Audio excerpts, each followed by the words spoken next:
Сәлеметсіңдер ме, балалар? Здравствуйте, ребята! Бүгінгі сабақтың тақырыбы «Інім мультфильм көреді». Сегодняшняя тема урока «Младший брат смотрит мультфильм». Открываем тетради и пишем сегодняшнее число. Ақпанның 9-ы. Сынып жұмысы. 9 февраля. Классная работа. Жаңа сөздер. Новые слова. Ертегі. Сказка. Мультфильм көреді. Смотрит мультфильм. Қызықты. Интересный. Тыңда, қайтала, оқы. Послушай, повторяй, прочитай. Менің інім бар. Ол сурет салады. Менің қарындасым бар. Ол Алдаркөсе мультфильмін көреді. Мен ертегі оқимын. Ертегі қызық. У меня есть младший брат. Он рисует. У меня есть сестренка. Она смотрит мультфильм Алдаркөсе. Я читаю сказку. Сказка интересная. Хорошенько еще раз прочитайте.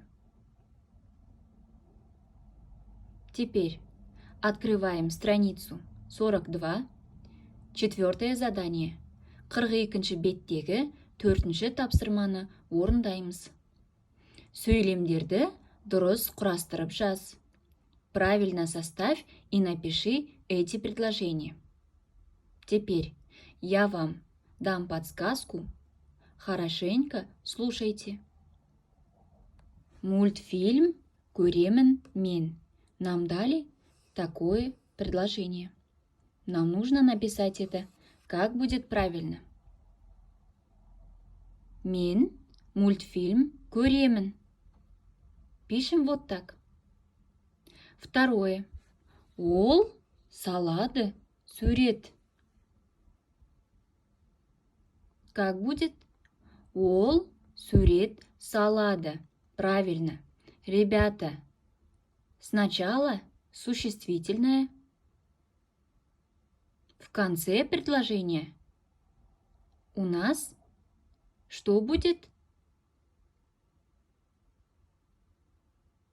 Правильно, глагол. Третье. Кеме құрастырасың ба сен? Это у нас вопрос. Сен. Первое. Кеме құрастырасың ба? Вот так пишем остальные предложения. Всем удачи. Бәріне сәттілік, балалар.